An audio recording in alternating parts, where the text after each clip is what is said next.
তো সোনার ব্যাপারী মানিকলালের বাড়ি। যা বলেছিস, ঘরে না ঘরে অনেক সোনা দানা আছে। হাতে সময় কম।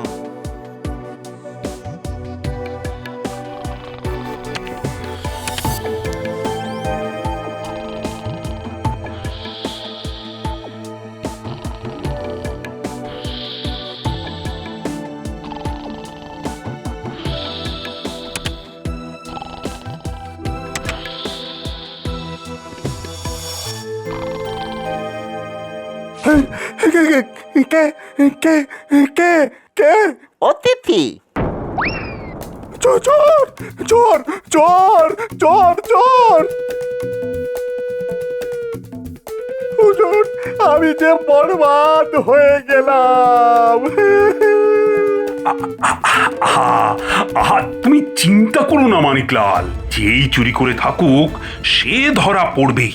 তুমি তুমি এখন নিশ্চিন্তে যাও, তোমার ক্ষতি কিছুটা পূরণ করার আমি নিশ্চয়ই চেষ্টা করব। আগে আগে মহারাজ। এই যে মন্ত্রী, এসব কি হচ্ছে কি? দিনের পর দিন এত চুরির অভিযোগ আসছে, অথচ আমরা কিছুই করতে পারছি না। আপনি কোনো চিন্তা করবেন না মহারাজ, আমি শীঘ্রই এই বিষয়ে খবর নেব, আর যেভাবেই হোক চোর ধরবো। হ্যাঁ, ধরবো। আর ওদিকে গোপালেরই বা কি হলো? আজ বেশ কয়েকদিন তো সে আসেনি, শরীর টরীর খারাপ করেনি আশা করি। কি বলবো মহারাজ, গোপালকে সবসময় এখানে সেখানে ঘুরে বেড়াতে দেখছি, কিন্তু রাজসভায় সে আসছে না। সে কি, এত চুরি হচ্ছে, আর এই সময় গোপালকে যে বড়ই প্রয়োজন ছিল। কিছু মনে করবেন না মহারাজ, গোপাল তো আর চোর ধরতে পারবে না, অথচ সে রাজসভায় কাজের জন্য প্রতি মাসে মাইনে নিয়ে যাচ্ছে। আমি তো চুরির সাথে গোপালের অদ্ভুত যোগাযোগ দেখতে পাচ্ছি। হ্যাঁ, তা কি বলতে চাইছো মন্ত্রী? না, সে নিচে হয়তো চুরি করতে বের হচ্ছে না, কিন্তু কাউকে দিয়ে তো করাতে পারে। মানে রাতের বেলায় চুরি আর দিনের বেলায় ঘুমোলে কেউ কি আর রাজসভায় আসতে পারে মহারাজ? না না না না না, গোপাল কখনো চোর হতে পারে না মন্ত্রী। তাহলে কোনো কারণ ছাড়া সে রাজসভায় আসছে না কেন? হ্যাঁ, কি কারণ থাকতে পারে মহারাজ? আপনি একটু ভাবুন।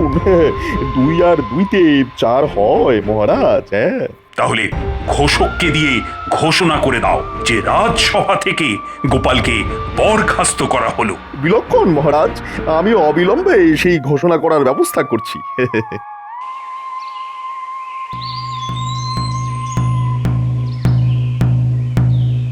সমস্ত নগরবাসীকে জানানো হচ্ছে, আজ থেকে গোপাল মহারাজ কৃষ্ণচন্দ্রের সভার সাথে কোনোভাবেই যুক্ত নয়। সবাই শুনে রাখো, সবাই জেনে রাখো, সবার শুনে রাখা জেনে রাখা দরকার।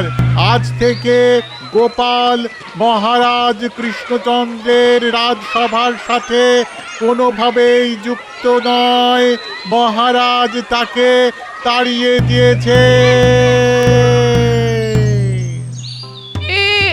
আবার কি কথা? এই ন্যাপলা পুটি উল্টে ট্যাপা তোরা শিগগির দেখ তো দাদু কোথায়, আশেপাশে কোথাও আছে কিনা। ওহ, এই মানুষটা আমার শান্তি দিল না। কি কাণ্ড বাঁধিয়েছে কে জানে। দাদুকে তো কোথাও দেখতে পেলাম না। সে কি রে, আশেপাশে কোথাও নেই। গেল কোথায়? আমাকেই দেখতে হচ্ছে এই বুড়োটা কোথায় গিয়ে বসে আছে। বলি তুমি এখানে? বলি আমি 7 রাজ্য ঘুরে এলাম, এখন দেখি বাবু নদীর তীরে বসে হাওয়া খাচ্ছেন। এখন একটু চুপ করো তো গিন্নি। কেন চুপ করবো কেন শুনি? বলি ঘোষকের কথা কি তোমার কানে যায়নি? ছি ছি ছি ছি ছি ছি, সবাই আমাকে কিরকম ড্যাপ ড্যাপ ড্যাপ ড্যাপ করে দেখছে, যেন আমার চাকরি গেছে। আমি ঘোষকের ঘোষণা শুনেছি গিন্নি, অত উতলা হবার মতো কিছু হয়নি। ও মা, এ আবার কেমন তোর কথা? বলি তোমার চাকরি গেল কেন? আর চাকরি গেলে তুমি আমাকে খাওয়াবে কি করে শুনি? যদি তোমার হাতে পয়সা না থাকে তাহলে নিজে কি খাবে আর আমি বা কি খাবো? তুমি তুমি এক কাজ করো, তুমি ওই মেয়ে জামাইয়ের কাছে চলে যাও। হায় হায় হায় হায়, শেষে এই দিন আমার দেখবার ছিল গো। ধুৎ, ধুৎ।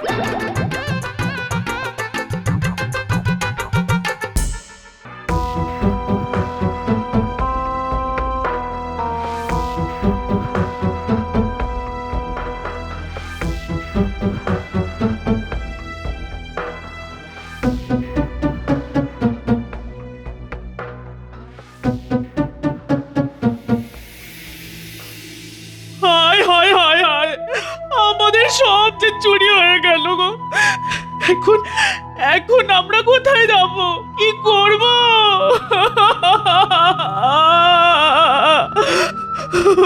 সব সব শেষ হয়ে গেল গো, সব চুরি হয়ে গেল। বাঁচবো কি করে? আয় আয় আয় আয় আয়, আমাদের এই কি সর্বনাশ হলো। এই এই এই শুনছো?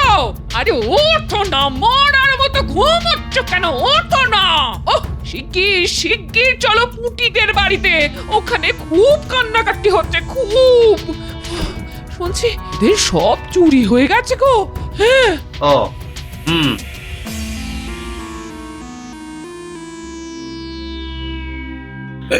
কিন্তু কিভাবে এই চুরি হলো? বলতে পারবো না মহারাজ, তবে কাল মাঝরাতে একটা খুটখুট শব্দে আমার ঘুম ভেঙে যায়। ওদিকে কুপির আলো প্রায় নিভে এসেছিল, তাই অন্ধকারে ঠিক ঠাহর করতে পারিনি। মাঝে মাঝে ইঁদুরও আসে, তাই? সকালে সকালে ঘুম থেকে উঠে দেখি দেওয়ালে এক মস্ত গর্ত, আর আমাদের বাক্সে যথাসামান্য যা ছিল সব নিয়ে গেছে, কিছুই নেই। আবার চুরি? ঠিক আছে ঠিক আছে, আমি শিগগিরই এর কোনো ব্যবস্থা করব। আজ্ঞে মহারাজ।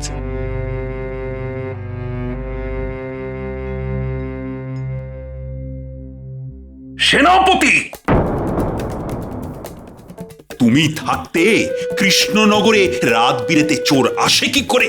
উফ, এই সময় যদি আমার মন্ত্রী থাকতো তাহলে নিশ্চয়ই সে আমায় এতদিনে চোর ধরে দেখাতো। জানি না সে যে কবে ঠিক হবে। আচ্ছা আচ্ছা, তোমরা সবাই কি রাতে পাহারা না দিয়ে ঘুমো না কি বলো তো? হ্যাঁ মহারাজ, এবার আমি নিজে জেগে থেকে পাহারা দেব। আপনি চিন্তা করবেন না মহারাজ, চোরকে আমি ধরবই ধরবো। তাহলে এই যে আমার নতুন মন্ত্রী, এইভাবে চুপচাপ না বসে থেকে তুমি একটা কিছু করে দেখাও এবার। নিশ্চয়ই মহারাজ, আমি তো কাজ করার জন্য সবসময় একেবারে এক পায়ে খাড়া। ঠিক আছে, তাহলে এখন থেকে আমি তোমাকেই এই তদন্তে সম্পূর্ণ ভার দিচ্ছি। কারা চুরি করতে পারে তুমি শীঘ্রই তদন্ত করে আমাকে জানাও। আপনি কোনো চিন্তা করবেন না মহারাজ, আমি ইতিমধ্যেই তদন্তের স্বার্থে একটি গোষ্ঠী গঠন করেছি। হ্যাঁ, বটার ঘটাকে সেই গোষ্ঠীতে কাজের দায়িত্ব দিয়েছি। মহারাজ, ওরা খুব শীঘ্রই আমাকে জানাবে বলেছে। হ্যাঁ বেশ, কিন্তু মনে রেখো হাতে সময় খুব অল্প।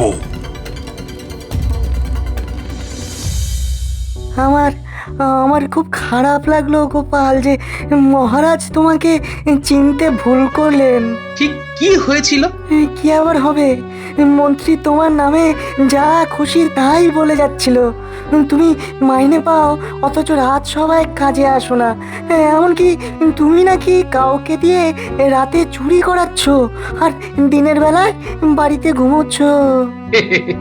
তাই বুঝি? তাহলেই বোঝো, আর সেই ঘুমের কারণে তুমি রাত সবাই আসতে পারছো না। এটা নাকি যুক্তি? আর কি আশ্চর্য, মহারাজ তাতে বিরক্ত হয়ে তোমাকে রাজসভা থেকে বিতাড়িত করলেন।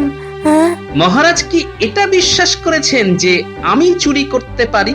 সেটা অবশ্য সম্ভব নয়। হ্যাঁ, মহারাজ তোমাকে কখনো চোর ভাবতে পারবেন না। না না না না। সেটা আমারও বিশ্বাস, বুঝলে। এদিকে চুরির কত দূর কিনারা হলো গোপাল? হ্যাঁ, কিছু দূর হয়েছে, তবে একটা জায়গায় আমার সন্দেহ হচ্ছে। সময় গেলেই ঠিক বুঝতে পারবো। চুনোপুটি ধরে লাভ নেই, পিছনের ওই রাঘব বোয়ালটাকে ধরতে হবে, বুঝলে। এই নাও চূর্ণ। এই চূর্ণ হচ্ছে বিচুটিকা চূর্ণ। হ্যাঁ বেশ, হাতে দস্তানা পরে এই বিজুটিকা চূর্ণ ছড়িয়ে দিলেই চোরের খেলা শেষ। শেষ। বাহ বাহ বাহ, এতে আমার খুব উপকার হলো। আমাকে অনেক ধন্যবাদ বিজ্ঞানী।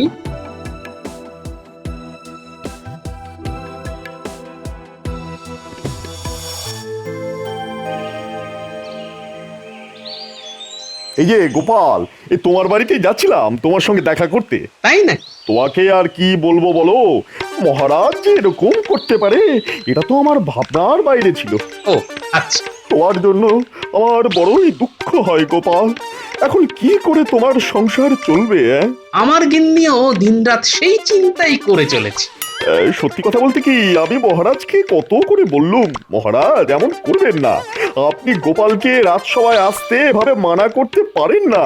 সে কি আর করা যাবে, তবে মহারাজ নিশ্চয়ই তার ভুল বুঝতে পারবেন। হ্যাঁ, বা আমিও তাই মনে করি বটে। তবে কি, রাজার আদেশ একবার মুখ দিয়ে বেরিয়ে গেলে তা তো আর ফেরানোর উপায় থাকে না। মানে সেরকমটাই তো শুনেছি। ঠিক ঠিক। রাজসভায় যখন তোমার বসার জায়গাটা ফাঁকা দেখি তখন আমার মনটা কেঁদে ওঠে গো, বুকটা ফাঁকা হয়ে হু হু করে ওঠে গো, হু হু করে ওঠে। আপনার বুক আবার ভরে উঠবে মন্ত্রী মশাই। খুব শিগগিরই মহারাজ তার ভুল বুঝতে পারবেন এবং আমাকে আবার রাজসভায় ডেকে পাঠাবেন। আচ্ছা গোপাল, আমি এখন আসি, তোমার বাড়ি এসে গেছে, এই তুমি বিশ্রাম নাও। হ্যাঁ, আসুন।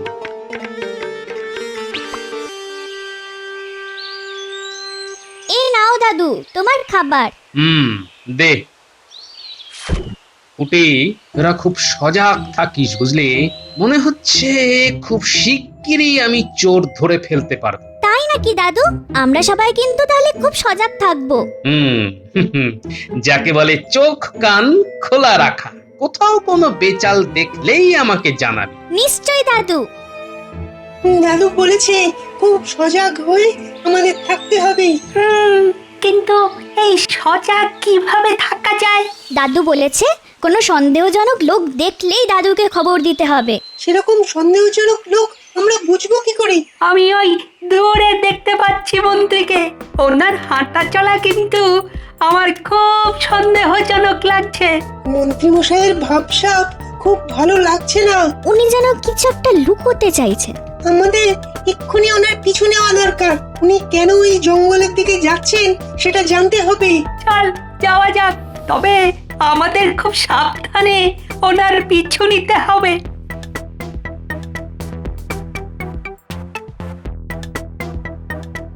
চুরির সব জিনিস এখানে ঠিকঠাক আছে তো? হ্যাঁ, সব ঠিক আছে, আপনি কোনো চিন্তা করবেন না। এবারে প্রজাদের খেপিয়ে তুলতে হবে, বুঝলি? প্রজারা এমনিতেই খুব ক্ষেপে আছে। একদিকে প্রজাদের খেপিয়ে দিতে হবে আর একদিকে চুরির সব অর্থ নিজেদের মধ্যে সমান ভাগ করে দেব। প্রজারা পুরোপুরি খেপে গেলে মহারাজকে তুলে সিংহাসন থেকে ছুঁড়ে ফেলে দেবে। আর তখন আমি নবাবকে বলে রাজা হয়ে যাব। তারপরে চুরি করা অর্থ কিছু প্রজাদের মধ্যে দান করে দিতে পারলেই আমি মহান হয়ে যাব। ইতিহাসে আমি বিখ্যাত রাজা হয়ে যাব। সে তো দারুণ ব্যাপার হবে মন্ত্রী মশাই।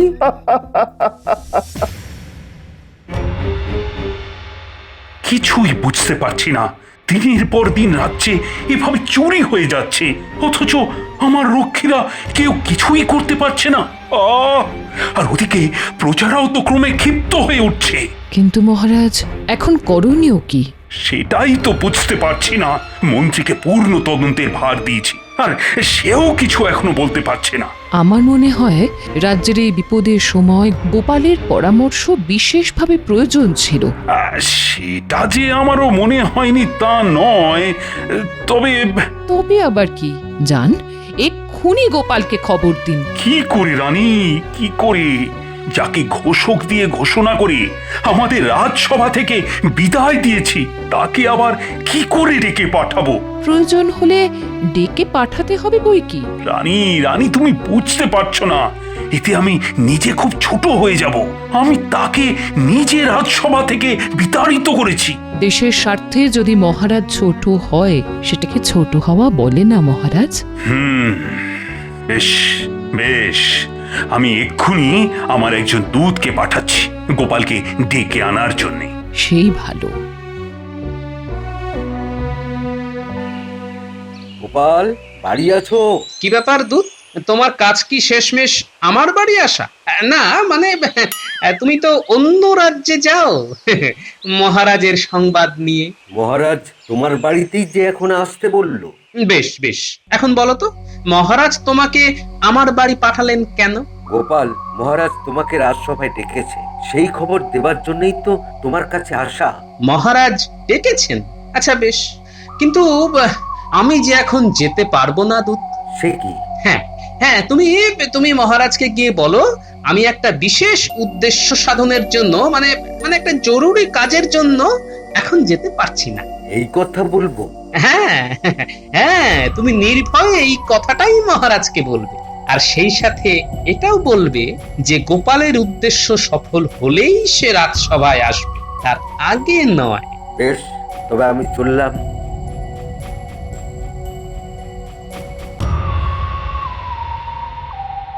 কিরে, তোদেরকে দেখে খুব উত্তেজিত বলে মনে হচ্ছে। দাদু দাদু, সাংঘাতিক ব্যাপার। আমরা আড়াল থেকে শুনেছি ওই মন্ত্রী ওই মন্ত্রী আর বটা ঘটা মিলে চুরি করেছে, আর একটা ছোট ঘরে জঙ্গলের ওই পারে চুরি সব জিনিস লুকিয়ে রেখেছে। যা সন্দেহ করেছিলাম খুব শিগগিরই বিচুটিকা চূর্ণ আমার কাজে লাগতে চলেছে। পিচুটিকা চূর্ণ?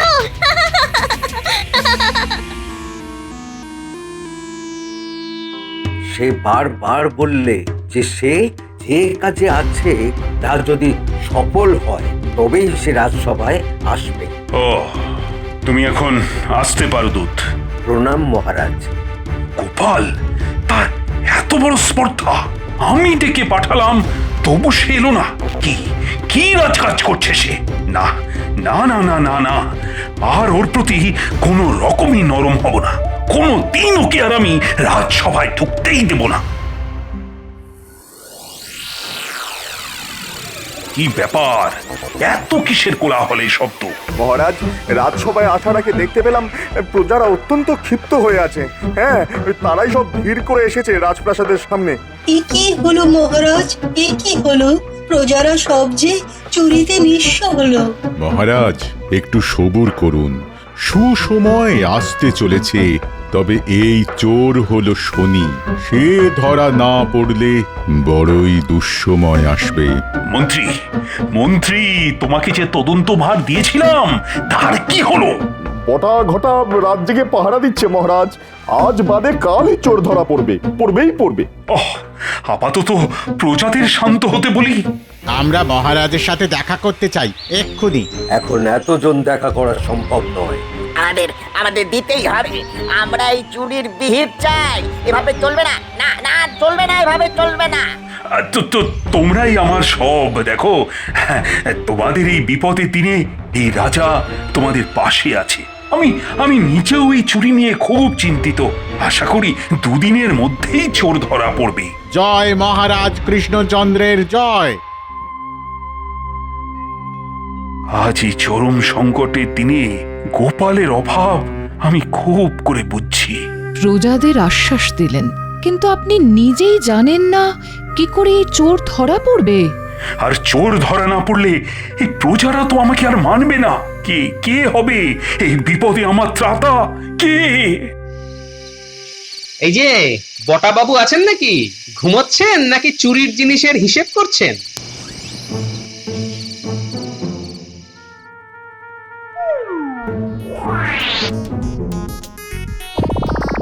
ওরে বাবা রে, বাঁচাও, বাঁচাও, চলে গেল, চলে গেল, চলে গেল, বাঁচাও, বাঁচাও।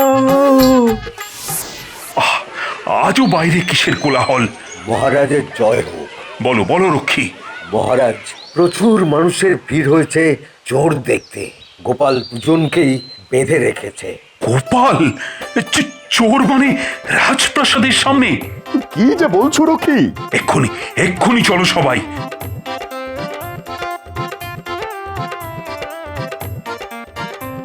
ধন্যবাদ বিজ্ঞানী, তোমার তৈরি বিচুটুকা চূর্ণের জ্বালায় এই দুই চোর বটা আর ঘটা কাবু হয়ে পড়েছে। যার যা চুরি হয়েছে সব আছে এদের একটি গোপন ঘরে। এখন বটা আর ঘটাই বলুক যে কে ওদেরকে দিয়ে চুরি করাচ্ছিল। বাবা গো, আমাদের ভুল হয়েছে মহারাজ। এই মন্ত্রী বলেছিল আমাদের চুরি করতে। আমাদের ক্ষমা করে দিন। এই তো আসল কথাটা বেরোলো এইবার। আমাদের ছেড়ে দিন, আমাদের ছেড়ে দিন মহারাজ। আর এমন ভুল আর কখনো করবো না। এই মন্ত্রী বলেছিল প্রজারা খেপে গেলে রাজার রাজত্ব চলে যাবে আর মন্ত্রী নিজে রাজা হবে, আর আমরাও রাজসভায় বসতে পারতাম। আমাদের মাফ করে দিন মহারাজ। গোপাল, গোপাল, তুমি সেই আমার ত্রাতা হলে। এই যে মন্ত্রী, তুমি এই পিছুটি চূর্ণ নিজে মাখবে না সবাই মিলে তোমাকে মাখাবে? ওরে বাবারে, আমার ভুল হয়ে গেছে মহারাজ, আমার ভুল হয়ে গেছে।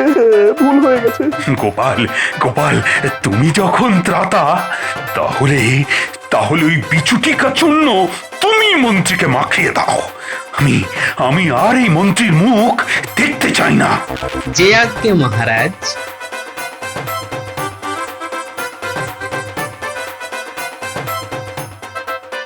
জয়, এই গোপালের জয়। হ্যাঁ, মহারাজ আমায় ক্ষমা করে দিন। ওরে মহারাজ,